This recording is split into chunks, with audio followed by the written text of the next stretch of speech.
I see you're all right. This calls for a celebration. A few more scars and you will be completely irresistible to any woman. Speaking of which, how You're are the your nurses usual in the self, hospital, guys. huh? Would you just stop crowding him? Welcome back, Artyom. Hello everyone, it's Sam from Play One Ready. And Mike. Hello, we've got a special video for you this weekend. It's a couple of weeks in the making. It's not a FIFA video. It's not a FIFA video, yeah. We're doing a review of Metro Exodus. Which of course, yes, you've been playing. yes, I've not finished it yet. It's been an on and off game I've been playing over the last 2 weeks. But I've got to say, it's been a thoroughly pleasant experience. Now, having played the original 2, and as a props, you do get the original first one if you do order it. I think before the end of March. Okay. I think is a prop as well.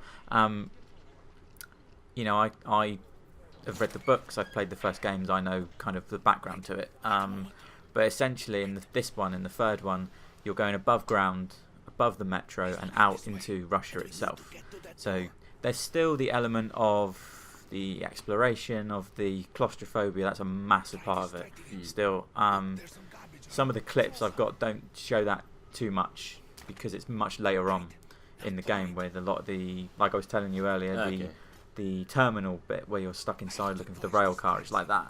Okay. So there's still the metro elements you expect from it, but it's much more open world. Okay. But I say open world very loosely. Mostly it's 3 or 4 areas that are open world themselves. Right. Okay. They're all self-contained. You can't go back to them once you've been there. Okay. So you have to do everything before you finish there. And in between that, there's chapters where you're on the Aurora, which is the train that you find, and we see it later on in the clips we've got here. So there's bits in between it. This is the very beginning, so this is before you even got the train actually. But so you can catch up with your crew, you can read the diary, you can. It's just loads of flavour things. So basically, it's like it's like the Normandy from Mass Yeah, Effect. okay. That's the best way I can think about it. Enough. Yeah, so that's to me that's been the best parts of it. It's been the character interactions and kind of seeing how your crew changes over the course of the game. It's so well done. The characterization is absolutely fantastic. There's a few weak points. A few of the characters are like, okay, they're just in there for the hell of it. But from the original 2, you've got Artyom coming back in. You've got Anna coming back in, who's now of course his wife after Last Light, and you've got Colonel Miller, who's from the original one and from the book as well. So they're all in it as well. There's a few new ones as well. Yermak, the engineer on the train. I can't remember exactly how many of the crew are in Last Light or if they're in it at all. I'm quite sketchy. It's been a while since I played them. I've never actually played the Metro game. They're well worth playing. And this one especially is like the culmination. I get the feeling it's the culmination of everything they've done for it. Okay. It's very much like all the elements in this are Everything's building up. Everything's building up to it. Yeah, it's all really well refined. The gunplay's fantastic. There's a few parts where it kind of falls down, especially in like sniping could be a lot better. Okay. But I didn't get the sniper rifle till. Is there like bullet drop and things like that? And It's not really well. It's not bad, but like the assault rifle and the SMG. Yeah. I think it's the Kalashnikov and the Bastard is what they're called. Kalashnikov. That's what I've heard in a while. But yeah, they're really well done. Okay. Like the sounds on it are really, really cool. They handle really well as well. It feels like you're genuinely having a beat up old shotgun because you've got to clean them, you've got to look after them. Oh, so there's sort of weapon degradation. Yeah, it's very basic. Okay. It's not. It's like they had in Fallout 3, Fallout New Vegas. Okay, so I can't remember if it was in New Vegas or not. So this game, I think I have to get my games confused here. It's either Far Cry. Someone hopefully can explain in the comments. I can't remember which game it is. But there's like a rocket launcher, and if you don't look after it properly, it starts to backfire or fail to shoot properly, and waste ammo, and you may end up like Fallout 3 losing the gun completely. Yeah. So is it very much like that? It's not to the extent that you will lose the gun. It's more to the extent that they won't work well. So say you don't clean them, say you don't repair them, like they'll jam easily, yeah, okay. They'll overheat easily. When I first came upon it, I wondered what the hell was happening because it just kept stopping. It wouldn't let me reload it. I just fucking reloaded it. Why is it not working? But yeah, so the guns in there are really well done, except for maybe sniping and to a lesser extent the shotgun. It doesn't feel overly powerful. Like you'll have it like really up close to a mutant, and you'll blast it, and it'll just kind of keep coming at you. Yeah. Okay. You think, when you've upgraded it enough, it should. So it's not like Barry's pistol from Resident Evil. Yeah, pretty much. Yeah. But it just disappears immediately. But what I liked as well about it is that it's there's parts of it which feel like set pieces. So like this bit was very much like a set piece. Like a lot of it is open world, a lot of it is exploration. Yeah. But there are a lot of parts of it where it feels like it's on rails. Yeah. Yeah. Especially early on. Once you get past the first hour. But is that part of to sort of cause a bit of debate here? Is that partly to just sort of build up character, sort of, or build up what the game's more about, rather than just being on rails for the sake of it? I think it's not really lazy game creation. It's more giving you more of like a sort of introduction to the game rather than like an out and out mission. Sort of, if you get what I mean there. Yeah, I think you're on the right track there. It certainly it helps to introduce a lot of the systems. Yeah, I'd say, especially the sneaking mechanic. I've played a lot of it trying to sneak. Not always worked. In fact, it's 50-50 whether it has worked or not. Well, isn't that's kind of what sneak is. It either works or it doesn't. Well, yeah. But that's like one of my main gripes with it is the enemies don't seem to sometimes take into account whether you're in darkness or not, because on your wrist you've got the light so it's indicator. Like Pip-Boy. Again, like the Pip-Boy. Yeah, if you've got that on, then but this tells you when you're visible and when you're not. Okay. It's quite a clever use of the HUD. That's the other thing I want to commend it on. Is the HUD is brilliant. It's there when it needs to be. It's actually very, very it's minimal. Minimal. Yeah. It does what it needs to do. It's not in your face. It reminds me a little bit of I played Skyrim VR and a friend of mine's. Yeah. And the way that you can get a mod for it. I think it's a mod. I don't know how it works, but it disappears after a while. Yeah, your health only comes. I don't know. It's probably Sky UI or something like that. You can mod it very in. well done. Yeah. So is that the same as this? Like when I've noticed that your gun. Let's say I point at the screen. When your gun is nearly out of ammo, only then does the ammo thing appear. Yeah, it's a bit like that. Yeah, that's quite cool. I quite like that feature. I've only just noticed it in the bottom corner. You can get it. You can hold permanent the bumpers, or on the Xbox controller, you can hold the bumpers to keep the ammo counters up and your equipment counters up. Okay. But it's very much a visual game. Yeah. It gives you visual clues through the environment. So like when you're injured, but the only problem is when you're injured, it doesn't make it clear whether you're dying or not.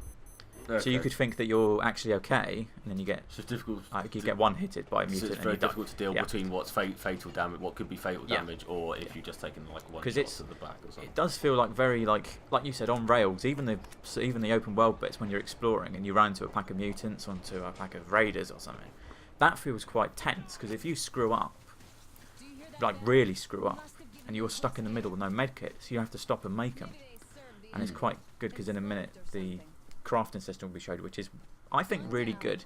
Again, it's minimal, but it's effective. This is what's the one thing I can commend this game. Can't believe how pretty this game is, and it looks stunning. It's incredible. These clips don't do it justice to how good it is. No. It's definitely one of the best looking games I've played, and that's on not a cheap TV. It's on a good TV. Yeah. But it doesn't bring out its full beauty. But even the clips make it look. No. I mean, the best looking level to me was the Caspian level. The Caspian level is the next open one after this. Yeah. It's a bit empty, the level, but some of the vistas are just. But would you not sometimes, because you can.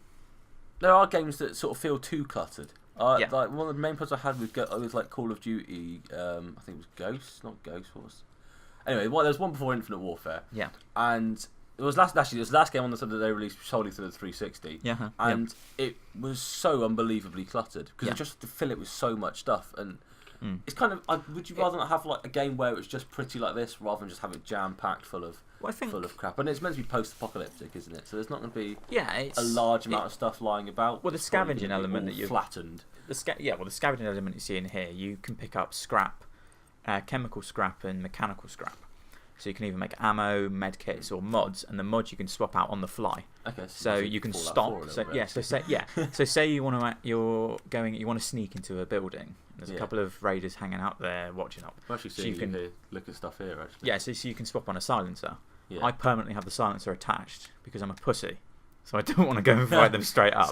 But Yeah, with the sniper rifle, you can have a long distance night scope, or you can just swap it out. Yeah, have an put iron on sight. like an iron sight, or a reflex sight. So it's so versatile. There's so many options. Quick question: when changing your guns, does the game essentially pause? Like No, it carries on. That's a really good idea, actually. I'm pretty sure it carries on. There was one incident where genuinely nothing happened. I don't know if it was a bug, but every other time you've stopped, you can see the world moving around you. You can hear it. You can hear enemies behind you, and you know that, and it adds an element of dread to it. Well, that's the quite thing. a Like, good the thing. claustrophobia is still there from the original Metroids, but even in the open bits, like I said earlier, there's still the element of you have to be careful. Like if you screw up by trying, if you think, I'm safe, I can stop, clean my weapon, swap out a couple of mods. It's probably Fallout is a love-hate relationship. But it's at the the one minute, that I because Fallout associate was the idea behind this game, because it means that swapping a gun, swapping a certification is actually a massive like disadvantage if you get the timing wrong, and that makes it a very like a real tactical thing you've got to think. You've got to really think about when you want to do it. To do right, and if you approach a situation wrong, you have to reload. Yeah. You know, you have to get it right. Yeah. And if you, I mean, I different scenarios. I played it on hard and things like that. I played it on hard. I did not play it on the hardest one, because I don't think I would have dealt with it. You know, I need First to. time round, you need to see. You need to find the lay of the land of the game. Even if you played the first two, this is full of surprises. Yeah, and not all of them are good. Not all of them are good, admittedly. There's still a few bugs here and there with it. The AI is not great. You can sneak up to someone pretty easily if you're clever enough. But I mean, on the that guy's just got his arse in view. yeah, and then like sometimes a body will fall and it will clip through the scenery or for an object or something. Their weapon. A lot of the time, I notice weapons disappear through the floor. Okay. So because you can scavenge ammo from weapons. Yeah. Or parts or something. Or parts or something. Yeah, but the weapons might fall through the scenery. That only happened in the first few hours, though. After a while, it stopped. It seems to me like the game struggles in the first few hours. Once you get to like the middle of the first open area, it smooths out a hell of a lot. Let's hope like a lot. Hope they tidy up fairly soon. It's got a lot of post-launch support. There's DLC planned, there's patches planned, God knows what else. So the AI is not great, and there's a few graphical glitches here and there. Again, and you know, apart from the main characters, so the main train crew, some of the NPCs don't look great. Some of them look quite cut and paste. It's like generic human. It's like 5. generics, yeah. And sometimes like the syncing doesn't match up when they're speaking, which to me is a really big gripe. I don't know if anyone else finds that a bit it could be quite immersion breaking if if you're trying to sort of play it's pick and choose. If you get annoyed by that, sometimes this will gripe you, but if you can look past again, it, it's what you want. If the game you plays can't well approach and it this. looks good, and it's all about what you want in a video. I enjoy these games. Yeah, I've absolutely. enjoyed these games since I first played them, long time ago now, and they got me more interested in Russia as a country. It's very reflective of Russia as a country as well. It's very clever what it puts in there to make people think. Because as Westerners, we only, I know a fair bit, but most people would kind of know very little about it. Well, obviously, when I think of Russia, I just think of like a dancing bear, yeah, and like the AK-47, and that's But it provides a very good interest and insight. Oh god, that's bloody. Yeah, and that's the thing. It doesn't hold back with the gore. It's very violent. Also, like the fact that your gun overheats and you can tell by that. Yeah, and see visual cues. Yeah, like the visual cues to what's happening. The silencer went bright red there, like sort of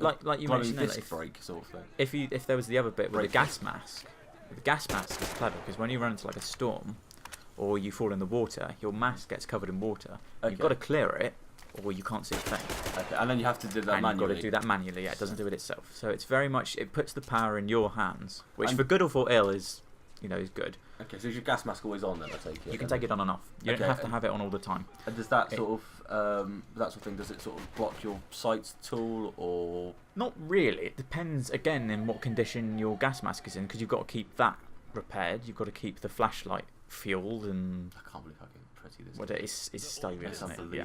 Like, but yeah, you've got to really pay attention to what's going on. There's a lot to think about. Because a lot of survival games, to me, and having played Resident Evil as well recently, that sort of ties into this nicely.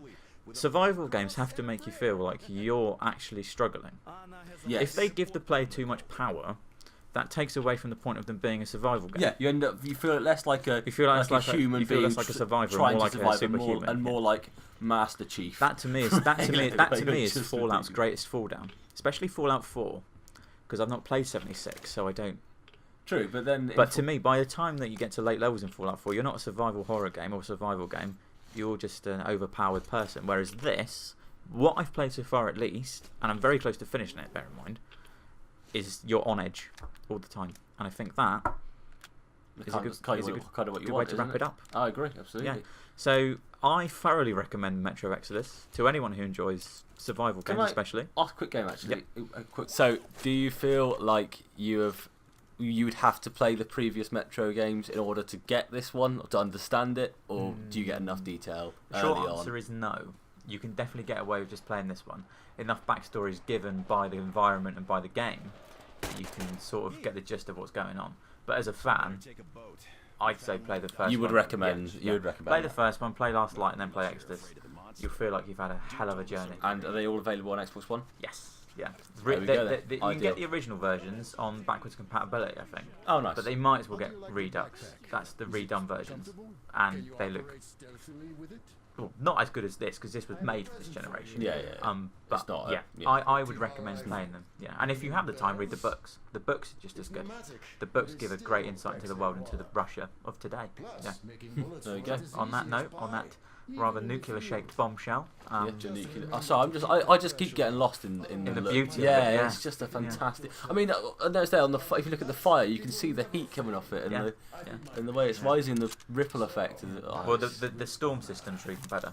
Maybe that's another video. That'll be a rainy day. Yeah. So, Metro Exodus came out on February the 15th. Out now on all good platforms. This was recorded on the Xbox One, if anyone's curious.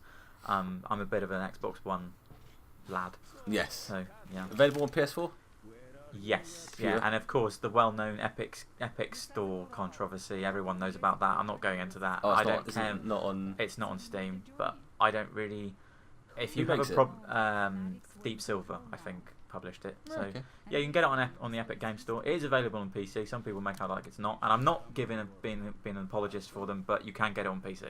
So stop crying about it. So stop crying about it. Yeah. There we go. All right, excellent. Well, I've thoroughly enjoyed this game. I mean, I might have to go buy it. Yeah, to be honest with I you. would do that if I was you. It looks tremendous. On that note, like, subscribe, comment, give us any thoughts, any feedback, or what you thought of Metro. Exodus, have we nailed your thoughts? Do you agree with Sam?